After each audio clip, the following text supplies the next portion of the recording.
think they're not a car company. They're like Edison's lab or something. It's totally different for me. I couldn't believe it when I saw that the stock went down. That thing should be skyrocketing. That should be to the moon. Are you kidding? I can't believe how excited we are here at Munro. My prediction, 2030, that's the end. No, not possible. Tesla is not going to be sitting still. That's where people are wrong. 10 years on what you have now inside of the Tesla vehicles. Is Tesla going to stop doing any R&D? Is Tesla going to do?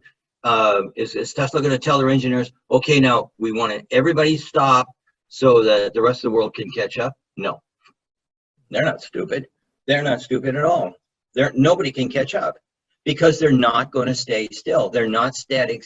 They're not static. Is Tesla really years ahead of other companies with their electronics? You bet your bottom dollar. I have said in the past that they're 5 to 10 years ahead, and actually this board is a good example. Yes, this is years ahead of everybody else. They're 10 years ahead of everyone else when it comes to casting and the housings, and probably 5 years when it comes to the electric motor design, because those are easy to catch up on. Okay, so here's the thing. If I'm in a race, and anybody who's tried to be an athlete or at least been in a race, if somebody has a 10-meter head start and the two of you are about the same as far as athletic abilities, will I ever catch up to the other guy?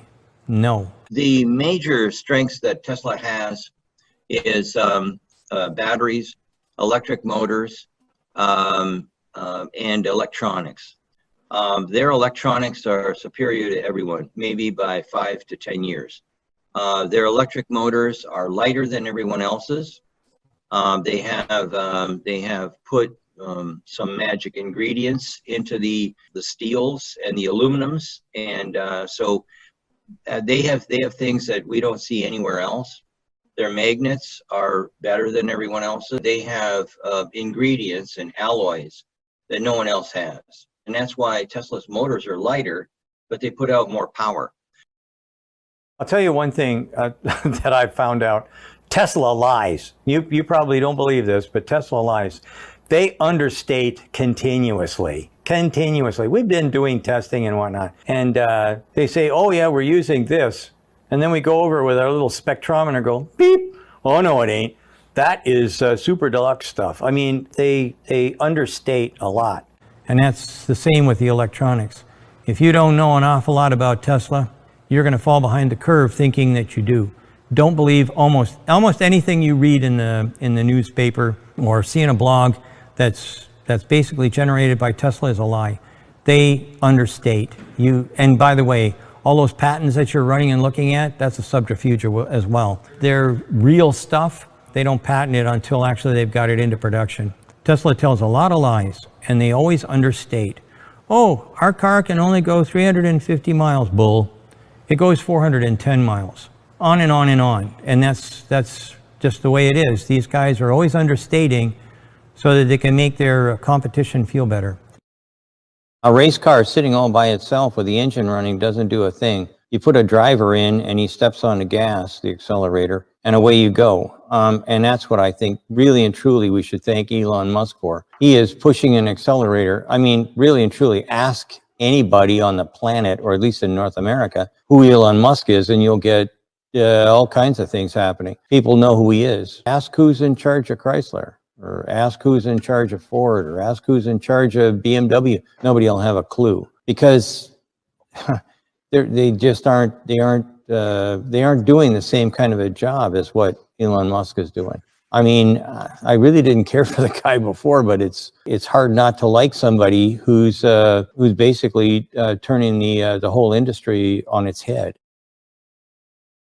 It's not the big that eat the small, it's the fast that eat the slow.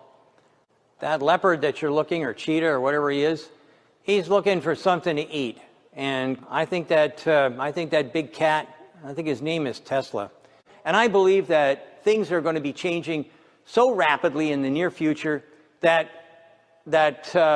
battery weight and battery cost is going to drop like a rock. Have you noticed any of your recommendations to OEMs in their vehicles? We made recommendations to Tesla, and they implemented them. And they implemented them really fast. Now, that's not one of our customers. That's an OEM, but I'm going to give a speech, and one of the things that I'm going to talk about is changes at the speed of thought. That's not quite the speed of light, but it's pretty damn fast. And it's certainly faster than anything I've ever seen from anybody, from Bentley to GM to Ford to Chrysler to whoever. Nobody moves as fast as what Tesla does. A good example would be the comments we made on the on this thing. This is the what we're calling the super manifolds, and this thing is the octo valve. When we tore it apart, we made some comments about this, and we also talked about the compressor, which I don't see, but anyway, at the end of the day, we made some comments, and I'll be damned if they didn't implement them already. On this casting right here alone, or maybe it's, I'm not sure, but it's either the accumulator or the casting. They've made 13 changes since we tore our car apart. Our car was built in March. This car was built in July. How in the heck? I don't know of anybody that makes changes like that. And we pointed out that they should have something over the top of the compressor because of the noise. And guess what? They designed and built something and stuck it in. And that we made those comments in early April. And the June or July car that we just looked at, they're already in place.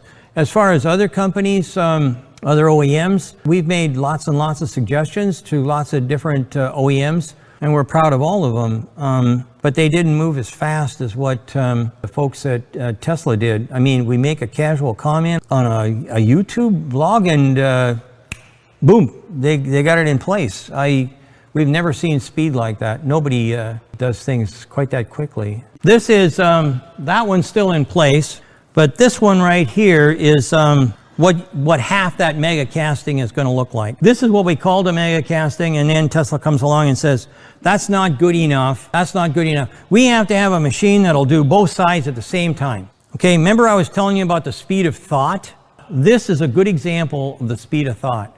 As far as a crumple zone is concerned, like I said, sometimes Tesla doesn't exactly tell you the truth, but this is where the crush can, crumple zone, whatever you want to call it, the crush can goes and fits in here, and I'll bet you dollars to donuts, they wind up with a steel or aluminum crush zone. This material, okay, so here's your big test. Oh, what's this made out of? Oh, well, Tesla says it's 35X. The secret ingredient is the X.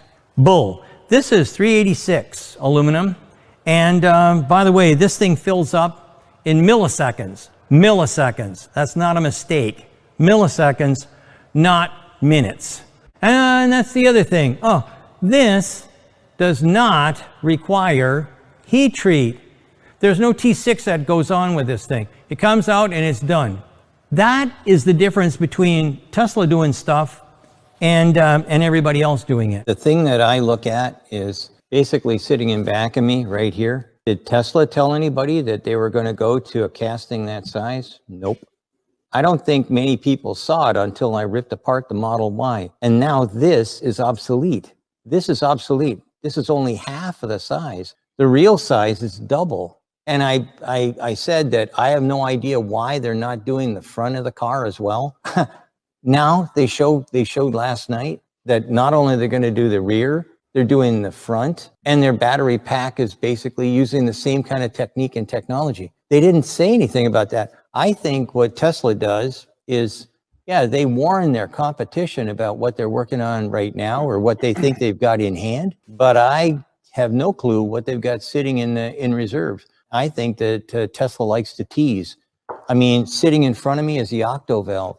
Who's got that? Lots of people had heat pumps, but these guys, they took what everybody else had and turned it into magic overnight. I mean, I have no idea what kind of a budget they got for R&D, for vertical integration and making things better.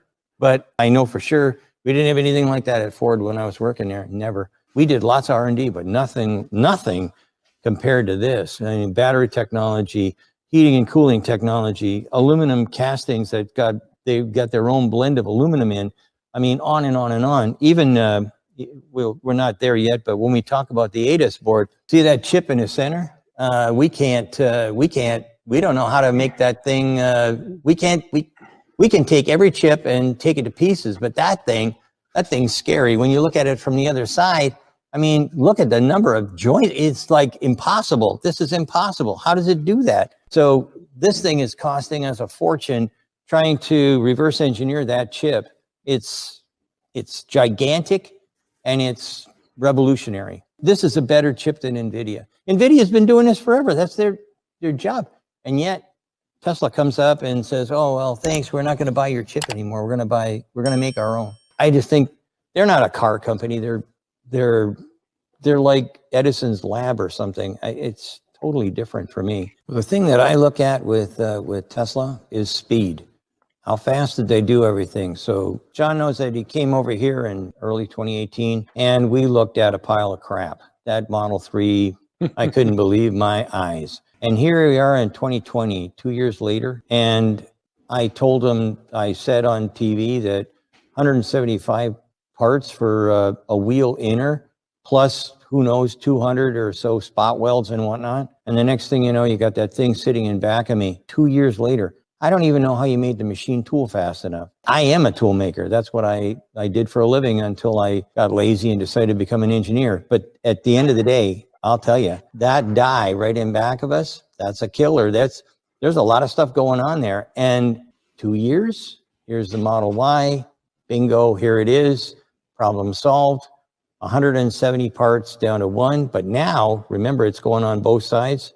That's got to be more like 400 or 500 parts. All of a sudden are gone. How big's my stamping shop now? How many welding guns do I need? How many robots do I need? I mean, he just chopped out with the front and the back. I don't even know if I need a body shop anymore. There should be a lot of guys in the stamping world that are going to go, I hope that everybody doesn't go in his direction. I don't even know how he got the press that makes this thing. I don't know how he got them done in 2 years either. It's just, I'm telling you, the guy, he's like Dr. Deming. Deming used to tell us all the time, you know, tell what you're doing. It doesn't matter anyways. And when the Japanese were coming to basically kick our butts, and the Japanese told us what they were doing and we didn't believe them, and we watched them gobble up the market share. I think Tesla's doing exactly the same thing. I think he reads what Dr. Deming had to say and he implements it. Like I say, continuous design improvement. Who ever heard of that? I mean, and yet sitting in front of me and that thing right there, the octo valves had 13 design changes. 13 design changes since April until basically I think they were here in July and showed us the new one and went, holy mackerel, I can't believe it. How do you make 13 design changes that quickly? It would take us a year at Ford to do that. So I think the big companies, as Bob said, acceleration, and as I put in my presentation, acceleration is what they've got. These guys move fast, and that's a tough job. I think I said one time, let's see how the elephants tap dance. Tesla can tap dance. I'm hoping that the rest of them can start figuring out how to do the same thing. So let's see who makes money on EVs. Well, nobody there. None of those guys are making money on EVs. So let's have a look at Volkswagen and Tesla. Volkswagen, maybe soon. I think that of all of the different companies out there that could possibly make money, I believe it's going to be Volkswagen. Tesla has their own R&D group working on material science. Things that we would never do in a normal OEM. Never. We would never go and develop our own aluminum. They're not stupid. They're not stupid at all.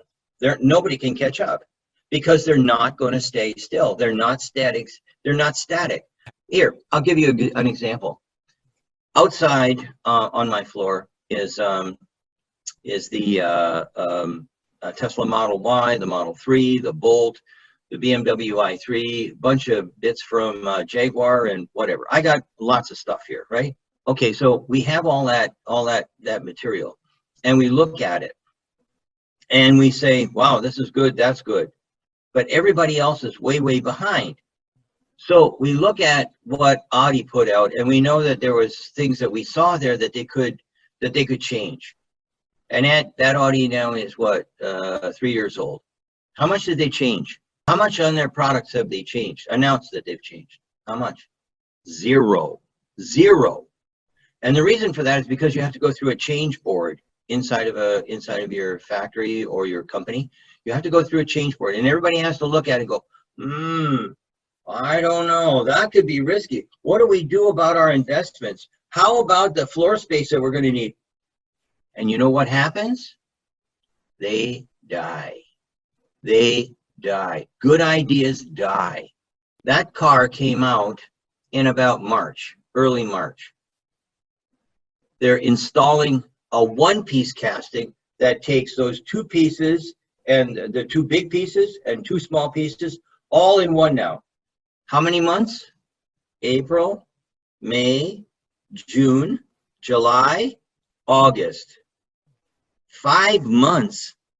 And I couldn't get something done in 5 years when I was at Ford. I could not get it through the change. It was a good idea. It's something we should have done.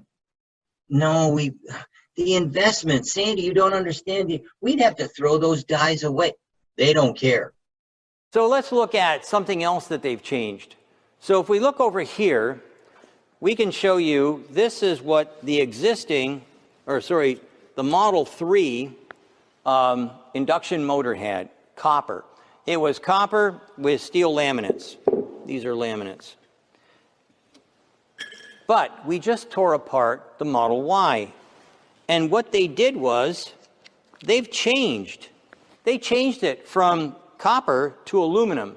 So this is now a cast-in-place aluminum induction motor. That drops the price significantly. This is a huge savings, huge. I cannot believe that Tesla could move so quickly as to make that kind of a difference. Tesla is big on bold investments. We were very critical of Tesla when we first started working on their vehicles, when we did the Model 3, and then we lifted off the top hat and started looking at what Tesla's really all about. The electronics, the motors, the batteries, the connectivity, all the things that really and truly make a difference to this batch of people, Tesla people, and other people don't care about. The ones that are looking for, is there a good gaps? Do the doors close nice? Those two groups are diametrically opposite. So if we look at this is the Model Y. We saw a vast difference between the Model Y and the Model 3. The Model 3 we thought was pretty much junk. And we made a lot of comments about why it was that car really shouldn't even be on the road. This car, they took a lot of suggestions. One of the suggestions that we had when we looked at the Model 3 was, why are there over 170 parts to make up this rear end? I mean, that's ridiculous. Little teeny patches welded, using self-piercing rivets, going this way, that way, whichever way. Just ridiculous, just a ridiculous, and then glue. It was everywhere. We suggested that, hey, you know what, you should be making this, this rear quarter area here for the wheel wells. This could be one piece. And this is the mega casting, one of them. There's two mega castings that are joined together, and that's what basically makes up the whole rear end of the car. And we had suggested X, but they gave us X squared when they came up with this. This is one of the biggest castings we've ever seen, certainly the biggest casting we've seen in a car company.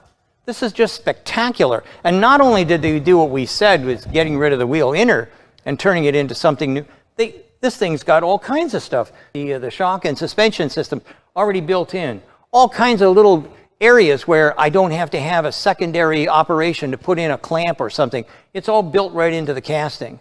This is brilliant. And one of the things that I really went crazy on was the little well, if you like, that I said, this should be one piece and it should be made out of plastic. You know what?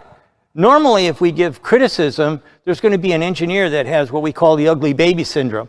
Don't call my baby ugly. Well, if we look at this, obviously they don't care about ugly babies. This is one piece, and I'm pretty sure that now if you go in and have a look at a Tesla Model 3, you're going to find that's been made into a plastic part. They don't stand still, and they don't care about. They have no pride when it comes to making the change. They're not. They're interested in making sure that the product is as good as it can possibly be. Let's talk about some of the innovation. So, if we look at this is the octo valve. And this is really kind of a brilliant thing. When we look at this, we're looking at the chamber that's inside that basically gives you a short circuit, or makes it hot or cold inside the car, or makes it hot or cold for the battery, all in one little blob, as it were. There's a lot of things that kind of look like maybe that there's something different here, something different. This doesn't look quite right for a North American, or sorry, any car company. And that's when we start looking at this. These are the manifolds that we found inside. These things fit together like a glove, and quite frankly, the way that these things are manufactured are absolutely brilliant. The costing for this is much, much less than what you'd see for something other than that.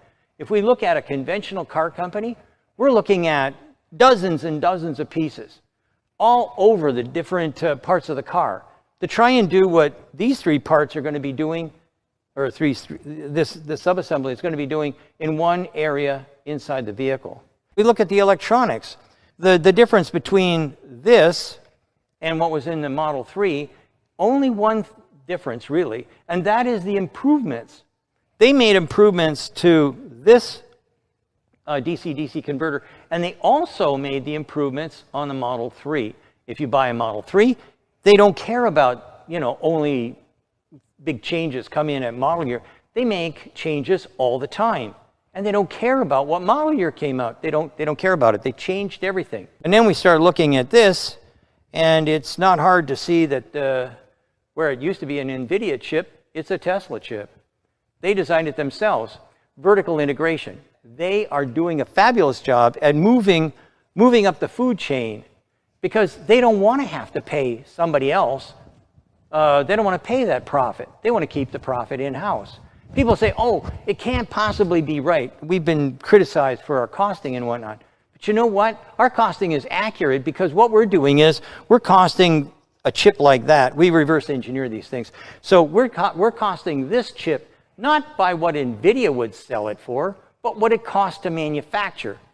That's why a lot of the costs on the Tesla are different than what internal people will discuss and say, well, no, it can't cost that, it has to cost this, because they're thinking it's bought from the outside. There's a thing called a scotoma. Basically, it means that it's a blind spot. It's something where the information that you're giving me doesn't match anything in my head, so it can't be right. That kind of stuff is what's happening to the car companies. They can't figure it out. It doesn't make sense to them. And that's kind of what we see here with the problems associated with the car companies now trying to move ahead. Let's look at one of the aspects that I think is just absolutely staggering. If we look at the high voltage wiring for the Tesla Model 3 over there, that one cable does it all, because everything else is integrated. Their engineers and whatnot work as a team coming together.